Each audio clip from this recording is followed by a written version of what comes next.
Never had a guest back on so quickly, but it is remarkable in 2 weeks how it seems like the entire world has changed, and you've been in the middle of the national debate that entire time.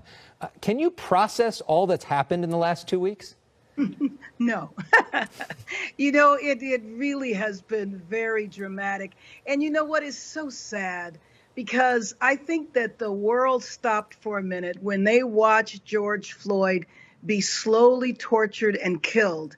And I think that has been the catalyst for just tens of thousands of people out, not just around this country, in every state in the union, but also around the world. And so it presents an opportunity for us to make a significant transformative change in policing in the United States. And that's what's happened over the last couple of weeks. Well, let's talk about what you want to do. We want to put up on the screen some of the main bullet points of the legislation that you are trying to pass. Let's put it up on the screen. And we're talking about police reform. Here are some of the main points. It would be require body and dashboard cameras, limit transfer of military weapons to state and local departments, ban chokeholds, no-knock warrants in drug cases, and it also lowers the bar for qualified immunity, which shields police from lawsuits. Those are some of the key parts of your policing act. What's the status of it? We hear that Kevin McCarthy, your friend on the Republican side, the leader, maybe says we should ban chokeholds. Well, I just hung up with him about an hour ago, and so we're starting conversations. We'll be talking over the weekend, and so we are in an incredibly good place. We actually have a vote in committee next week, and then the week after that, we'll have a vote on the floor. And let me just tell you that when you introduce a massive bill like this, it usually takes a long time to get enough votes to pass, and I'm talking about Democratic votes.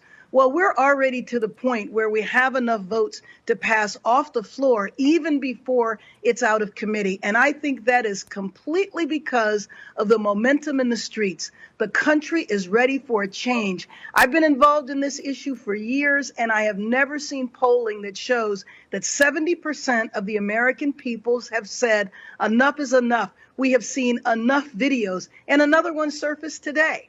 So the country's ripe for change, and we're going to make that change happen. I promised George Floyd's brother that we were going to make this happen. So you got off the phone with the Republican leader. What did he tell you, and where is their agreement?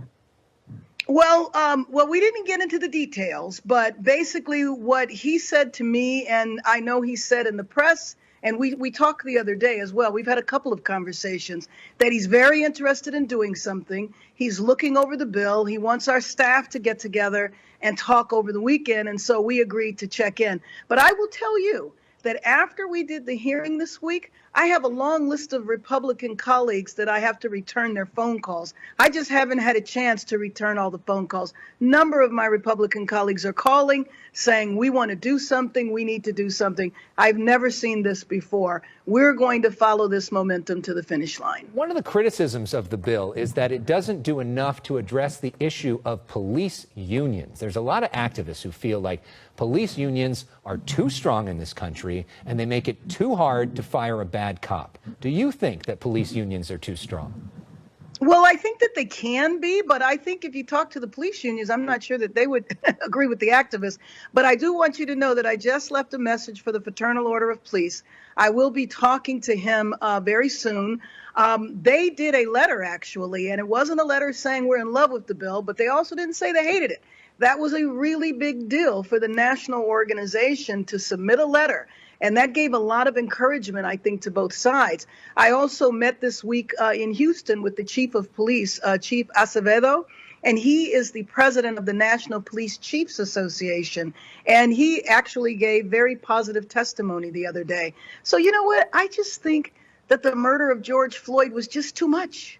It was just too much. And I think it's just very important that we make a difference this time. We have the opportunity to do that. But I believe we will. The critics would point to the fact that the officer who killed George Floyd had multiple disciplinary violations before it happened, and that perhaps the union stopped him from getting fired before, which is why maybe you need police union reform. What do you say to that?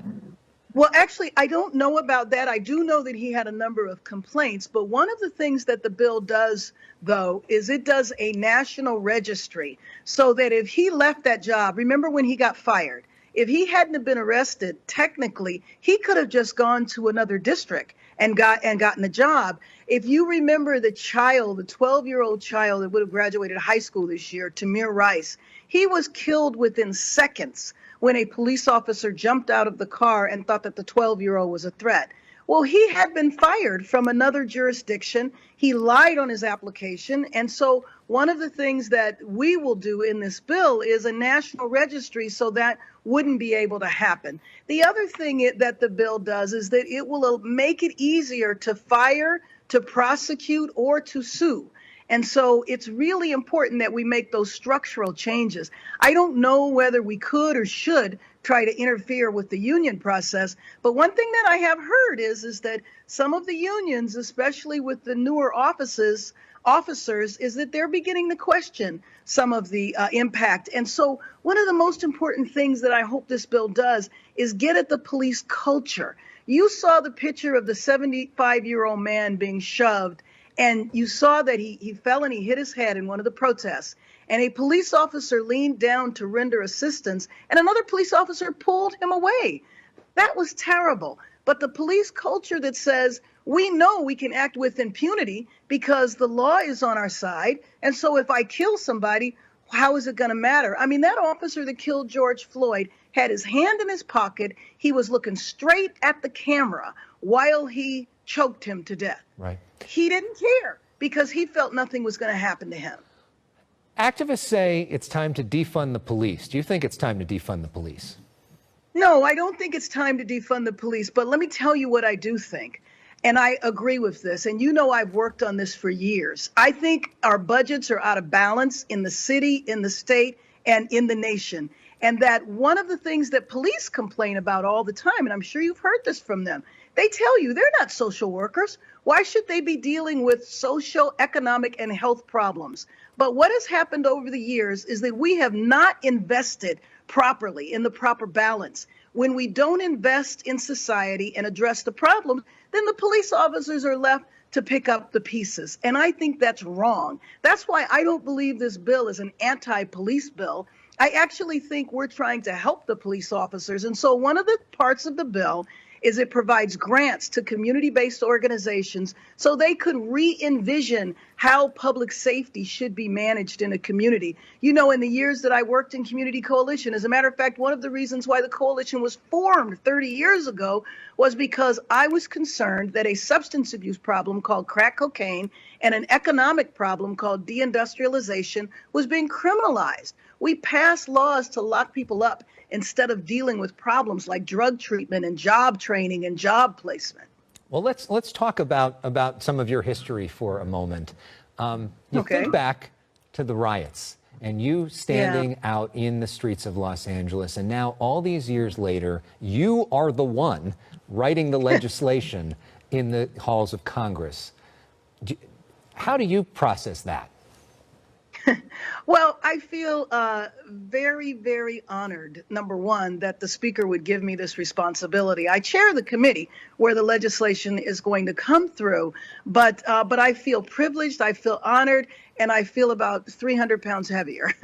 It's a tremendous weight on my shoulders, but it's one that I am proud to carry. I do believe we're going to get this across the finish line, and I'm just so happy and thankful for all the protests. Now, I'm happy that the protests are peaceful now. I'm happy that there's not a destruction of property or any violence that's taking place. And I hope the protests continue until we deliver. We have to deliver from the American people. They're demanding it of us, and I'm ready to serve. So you spoke with George Floyd's family this week. You went to the memorial in Houston. What did you say to them?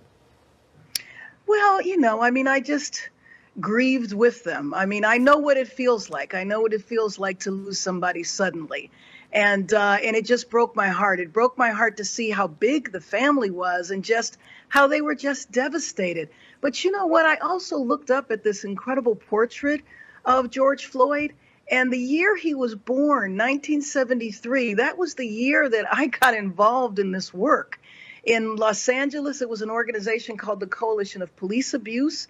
We had a really bad police chief at the time in LA.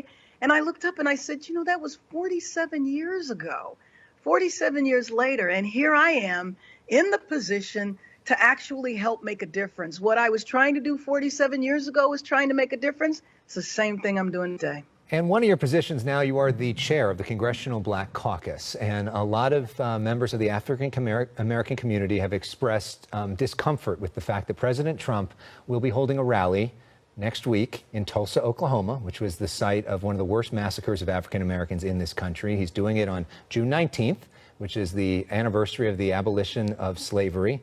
Do you think there's a chance that this is just a coincidence? Do you think he's trolling you? What do you think's going on here?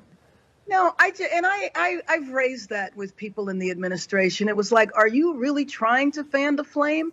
I mean, doing what he's doing is like desecrating the statue of Martin Luther King. I consider it an aggressive move. I consider it despicable.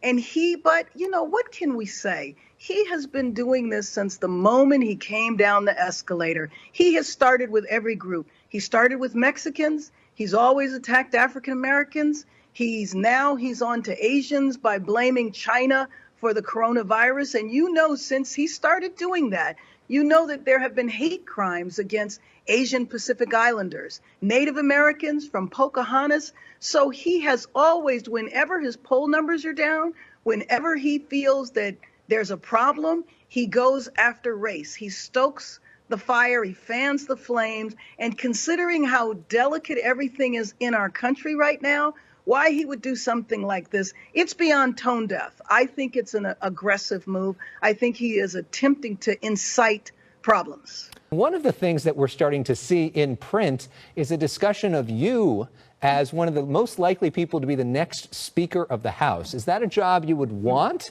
And what do you make of that attention? Well, I don't know. I certainly watch Madam Speaker, and she is an amazing leader, and I'm honored to serve as a member of her caucus. And I don't believe she's going anywhere. I don't want her to go anywhere, so I'm doing just fine. Of course, Karen Bass was the Speaker of the California Assembly, the first African-American woman to hold that role. But there is one job that's open right now. And that, of course, is Vice President nominee for Joe Biden. There's so much discussion about potentially having an African-American woman in that role. Why not you? Well, that's a little overwhelming. Obviously it would be an incredible honor. But I do think that the vice president, or at least the list that everyone is talking about, is an amazing list of women, most of whom I know. Very proud of our senator. And so we'll see. We'll see what the vice president does. I have been honored that he appointed me to co-chair a task force with a representative from the Sanders campaign, and we're wrapping up our work now, helping to develop the platform around the economy. And so it's an additional job I have, and I'm very proud to serve. I just can't wait until January of 2021, and I'm counting the days until the November election and hoping that we make it there. We've heard from other candidates for that VP slot that say that they are being vetted. Are you being vetted for that job? No, I'm not being vetted unless it's in secret and I don't know about it. No, I'm not being vetted. And if you were offered it, would you accept it? If I was offered it, of course I would. Yeah. Of course I would. Sure. I would be honored to serve with the president.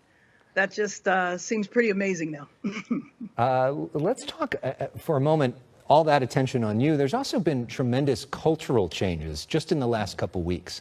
Like, for instance, sort of a lighter note, but still a significant thing, we got a black bachelor coming to ABC. I don't know if you heard that. They just announced that for the first time in the 150 seasons of Years of The Bachelor, that there's going to be an African-American leading that.